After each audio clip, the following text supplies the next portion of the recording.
जय हिंद दोस्तों।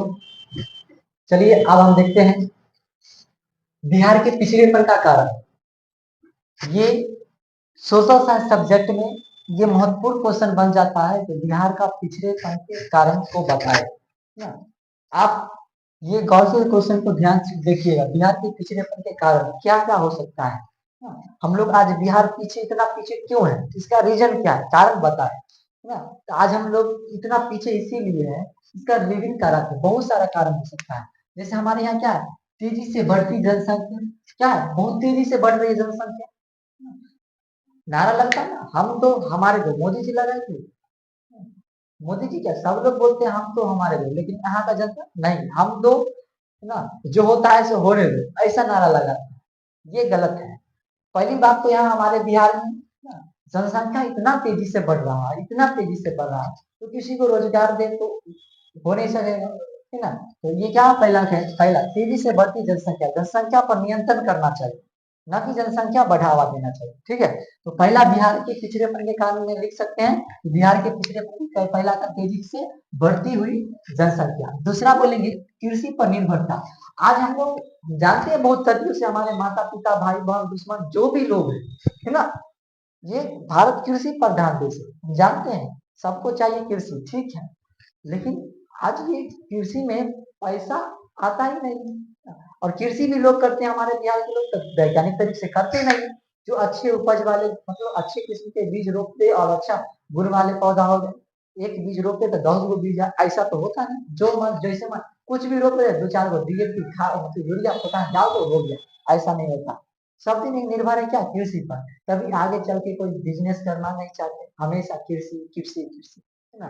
तो हमेशा क्या लगा के रहे, कृषि पर निर्भरता। पूरे जीवन भी पूरा जीवन आगे बढ़ने की कोशिश नहीं की, कृषि पर है। हालांकि कृषि ठीक है, लेकिन पूरा जीवन कृषि पर लगा दे और अन्य भी कार्य हैं ना, वो सब भी करना चाहिए, ये गलत है। ये दूसरा कारण लिख सकते हैं, ये क्या है, कृषि पर निर्भरता। तीसरा बोलेंगे बाढ़ तथा सूखे से क्षति ना। हमारा बिहार जो है बाढ़ से ग्रसित है ना। कभी बाढ़ आ जाता है, कभी सूखा आ जाता है। बाढ़ आता है तो दहा के सबको मार देता है ना, और फिर सूखा आता है तो सबको प्यासले मार देता है। दोनों कंडीशन है, बाढ़ से भी लोगों को दिक्कत हो रहा है, और क्या हो रहा है, ये सूखा से भी दिक्कत हो रहा है। ये भी बहुत बड़ा कारण होता है। ठीक है, बिहार के पीछे रहता है, बाढ़ भी आ जाता, बाढ़ आ जाता है। ठीक है, चलिए, तो तीसरा कारण क्या, बाढ़ तथा सूखे से क्षति। चौथा आता औद्योगिक पिछड़ापन। हमारे बिहार में उद्योग है ही नहीं, हमारे बिहार में उद्योग धंधा उतना विकसित है ही नहीं, और है भी तो उतना है मतलब नहीं के बारे में मान के चलिए, वो नहीं है जिसकी तरह से बिहार बहुत पिछड़ा राज्य के रूप में माना जाता है। ऐसा नहीं कि बिहार के लोग नहीं कर सकते, लेकिन बिहार के लोगों को 5 किलो अनाज 10,000 रुपया की जरूरत है। भले आप लोगों को बुरा लगा हो, इसके लिए हम माफी चाहते हैं। ठीक है, तो ये चीज है। तो बिहार में उद्योग लगना चाहिए, क्यों? उद्योग लगेगा तभी बिहार के लोग यहाँ मतलब यहाँ काम करेंगे और अपना जीवन यापन करेंगे। आप सोचिए ना, जैसे बिहार के लोग कहूँ बाहर जाते हैं, बाहर जाते हैं तो जाने का खर्चा, फिर आने का खर्चा, फिर हरा मतलब क्या उसमें जो मासिक जो रहता है सोने में, वो सब कुछ प्रॉब्लम रहता है ना। कोई घर पे मम्मी बीमार है ना, उसको फिर क्या पर देख नहीं पाते। बिहार में क्या है, क्या फैक्ट्री नहीं लगा है ना, औद्योगिक नहीं लगा है, उद्योग धंधा लगेगा तब यहाँ पर विकास होगा, यहाँ पर लोग आएंगे, है ना, लोग जानेंगे बिहार के, यहाँ बिहार में क्या है।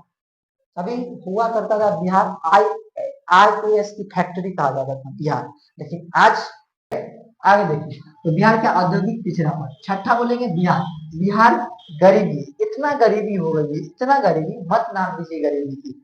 बिहार को पिछड़ा करने में बहुत ज्यादा है गरीबी। अब जो गरीब लोग है वो आगे बढ़ना ही नहीं चाहता है ना। एक होता है ना, हम गरीब है तो हम आगे बढ़े, अपने बच्चों को पढ़ाए, लेकिन वो ऐसा करता ही नहीं, अपने पढ़ा ही नहीं, अपने बच्चों को भी नहीं पढ़ाए। ठीक है, बोलेगा पढ़ा के क्या फायदा, ऐसा नहीं होना चाहिए। ठीक है, अगला है खराब विधि व्यवस्था। यहाँ का जो विधि व्यवस्था पूरा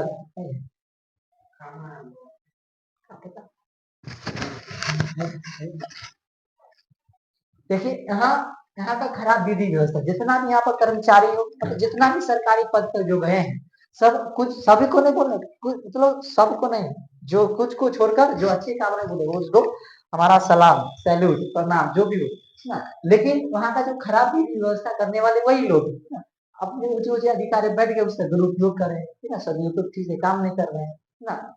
समझ, यहाँ पर खराब विधि व्यवस्था, जैसे आप पुलिस थाना में चल देगा, वो सबका नहीं बोलते हैं, याद रखिए, कुछ कुछ नहीं, विधि विधि व्यवस्था यहाँ पर खराब चलता है। अगला है कुशल प्रशासन का अभाव, ठीक से प्रशासन अपना काम नहीं करता है। कोई क्या करेगा, जैसे एफआईआर दर्ज करेगा तो एफआईआर दर्ज तो कर दिया, लेकिन उसका कार्रवाई नहीं, मतलब बहुत दिन लग जाएगा, ठीक ना। किसी को फांसी होना चाहिए उसको फांसी ना मिलेगा, जिसको नहीं मिलना चाहिए उसको मिल जाएगा। अपराध को अपराध घोषित ना करेगा, निर्दोष को अपराध घोषित करेगा। तो जो सही है उसको गलत, जो गलत है उसको सही करने के लिए यहाँ पर ये सब लगा रहेगा। ये सब घटनाएं और कई सारे घटनाएं फिर मिलते हैं अगले एपिसोड में। ये रहा बिहार के पिछड़े के महत्वपूर्ण कारण, जो आप लोगों को परीक्षा के रिव्यू से बहुत अच्छा है। फिर मिलते हैं अगले एपिसोड में। जय जय भारत।